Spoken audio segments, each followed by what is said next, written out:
तो अब वो मूवी जिसमें कि आधा बॉलीवुड भर दिया यहाँ पर रोहित शेट्टी ने, सिंघम अगेन, जिसकी वजह से कि यहाँ पर भूल भुलैया 3 के मेकर्स ने अपने ट्रेलर की रिलीज डेट को पोस्टपोन कर दिया था। वैसे तो ये 6 अक्टूबर को आने वाला था, लेकिन अभी आ रहा है टी सीरीज के यूट्यूब चैनल पर, और वो भी इतनी धूप में। इतनी धूप में कौन डालता है बे?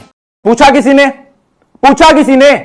किसी ने नहीं पूछा। ठीक है, लेकिन इसके पहले भूल भुलैया का एक टीजर भी आया था, जिसके ऊपर की मैंने बात कर रखी है। आई बटन पर क्लिक कर जरूर से देख लेना उस ब्रेकडाउन वीडियो को, अगर मन है तो। लेकिन अभी मत जाना, ठीक है? इस वीडियो को पूरा देखते रहो, क्योंकि यहाँ पर तुम चले जाते हो, फिर यहाँ पर यूट्यूब एल्गोरिथम वीडियो की बजा देता है।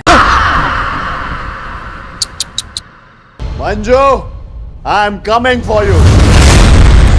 अब सबसे पहले तो मेरे को ये बताओ कि मेकर्स को क्या शौक चढ़ा है अपने टीजर और ट्रेलर्स में ही पूरी मूवीज को दिखा देने का। पूरी मूवी की स्टोरी तो ये टीजर और ट्रेलर में रिवील कर देते हैं, फिर यहाँ पर देखने के लिए बचा क्या भाई? मतलब ऐसे लंबे लंबे प्रमोशनल कंटेंट्स डाले जा रहे हैं यूट्यूब के ऊपर कि भाई हमको तो यहीं पर तुमको इम्प्रेस करने का है, थिएटर में नहीं, मूवी में नहीं, हमको तो यहीं पर इम्प्रेस करना है तुमको। मजा आ गया भाई, मजा आ गया।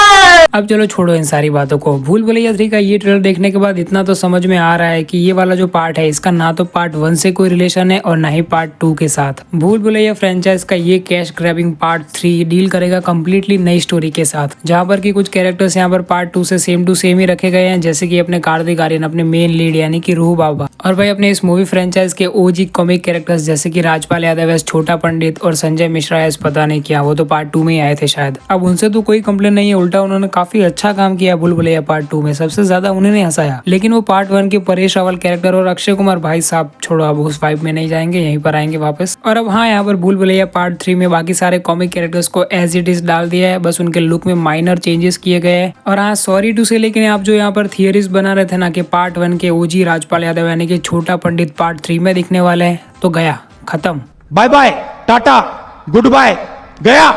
मैंने भी थियोरी बनाई थी कि पार्ट 1 के साथ इसका कोई कनेक्शन होगा, लेकिन यहाँ पर तो इन्होंने पूरी स्टोरी ही चेंज कर दी है, पूरा प्लॉट ही अलग। अब अगर इसके प्लॉट की बात करें तो वो ऐसा हो सकता है कि इस ट्रेलर की स्टार्टिंग में जो हमें डायलॉग सुनने को मिलता है कि मोंजोलिका रक्तगाड़ के इतिहास का वो काला पन्ना जो कि सिंहासन की लालच में ऐसा वैसा कुछ कर दिया उन्होंने, मतलब मोंजोलिका ने। अब मूवी में हमें ये राजा वाली स्टोरी तो कोई दिखाई देने वाली है नहीं, इसके तो कोई भी विजुअल्स होंगे नहीं। अब ऑफकोर्स यहाँ पर एक स्टोरी ही दिखाई जाएगी हमें कि बहुत सालों पहले यहाँ पर रक्तघाट में एक राजा हुआ करते थे, जिनकी की एक नर्तकी भी हुआ करती थी जिसका कि नाम था मोंजोलिका। और एक ट्विस्ट है कि यहाँ पर उनके साथ उनकी एक और पार्टनर भी, माधुरी दीक्षित, जिनके बारे में कि हम आगे बात करेंगे। लेकिन अभी बात करते हैं कि हाँ, उनकी एक नर्तकी हुआ करती थी जिन्होंने उन्होंने धोखा वोखा कुछ दे दिया होगा और सिंहासन की लालच में कर दिया होगा कत्ल राजा का। यस, अब मोंजोलिका को बहुत पॉजिटिव दिखा लिया, लेकिन अब नेगेटिव दिखाएंगे, प्योर नेगेटिव, क्योंकि पार्ट 2 में भी उन्होंने ऐसा ही कुछ किया था ना। ओह सॉरी, वो तो अंजोलिका थी, मोंजोलिका तो वहाँ पे गुड कैरेक्टर थी। लेकिन यहाँ पर इस ट्रेलर में जिस हिसाब से मोंजोलिका के तेवर नजर आ रहे हैं ना, इतना अग्रेसिव नजर आ रही है वो कि मुझे ऐसा लगता है कि अब तो कम्प्लीटली नेगेटिव शेड में ही होंगी। और वो टाइटल भूल गए क्या, मोंजोलिका वर्सेस रूह बाबा। और इसका एक और रीजन मैं आपको दे सकता हूँ कि इस ट्रेलर में हमें एक सीन देखने को मिलता है जहाँ पर की रक्तघाट के लोग यहाँ पर मोंजोलिका के पुतले को जला रहे हैं। या फिर अब ट्विस्ट लाने के लिए ये भी दिखा सकते हैं कि लोगों को तो गलत फहमी हुई थी, यहाँ पर मोंजोलिका तो अच्छा कैरेक्टर था, लेकिन वहाँ का राजा ही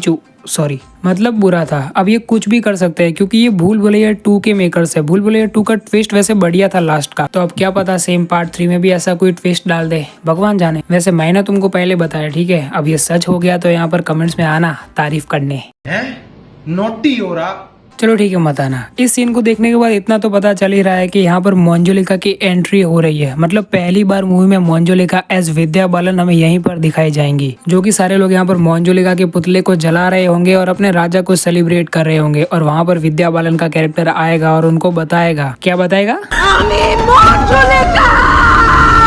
फिर अब इसके बाद हमें मेन लीड यानी कि रूह बाबा के बारे में कुछ चीजें बताई जाती है, जहाँ पर कि वो मजनू भाई की पेंटिंग को चुराते हैं और एक लड़की को भी चुराते हैं। क्या ये शापित है? ये भी शापित है।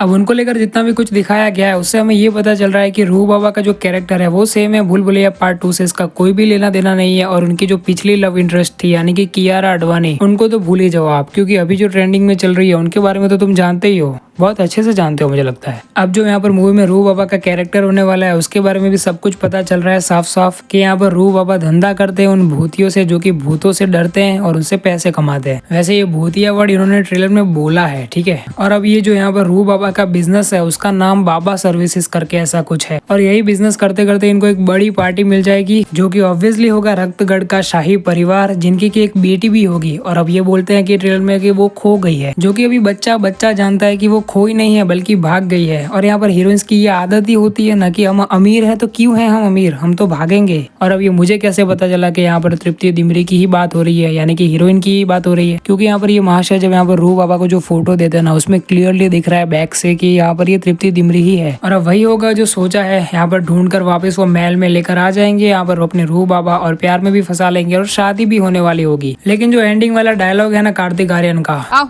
ऊपर आओ।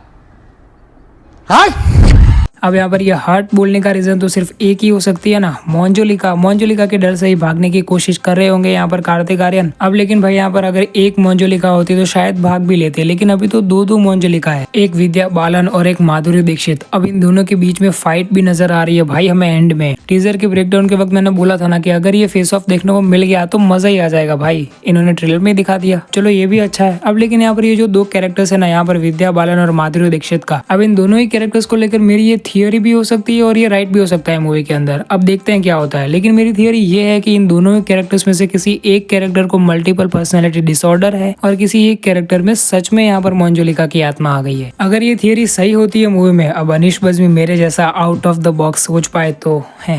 नोटी हो रहा नहीं हो रहा सर। अगर ये थियोरी सच हो जाती है तो सभी जानते हैं कि किसको यहाँ पर मल्टीपल पर्सनालिटी डिसऑर्डर है और किसमें सच में मोंजोलिका की आत्मा आ गई है। वैसे अब भाई अगर सिंघम अगेन में इतने सारे कैमियोज को देखकर अनीस बज्मी का भी मन ललचा गया और अक्षय कुमार का कैमियो डालने का मन किया तो सर राइटिंग की टेंशन मत लो, थियोरी है मेरे पास। अब क्या ही टेंशन लेंगे, वो राइटिंग करके सब कुछ शूट भी कर लिया उन्होंने। लेकिन मेरी ये थियोरी पिछली थियोरी से ही कनेक्टेड है। विद्या बालन का जो कैरेक्टर यहाँ पर जिसको की मल्टीपल पर्सनालिटी डिसऑर्डर है उसको यहाँ पर कंट्रोल करने के लिए अक्षय कुमार को ला सकते हैं वो। हाँ अगर ऐसा उन्होंने कुछ लिखा होगा तो हो सकता है, वरना ऐसे ही थियरी समझ के भूल जाओ। वैसे भूलते तो बहुत ही हो तुम। अगर पिछली बार चैनल को सब्सक्राइब करना भूल गए थे तो अब भी मत भूलना, ठीक है। और अगर भूल गए तो याद दिलाने के लिए नेक्स्ट वीडियो में मिलते हैं। चलो बाय।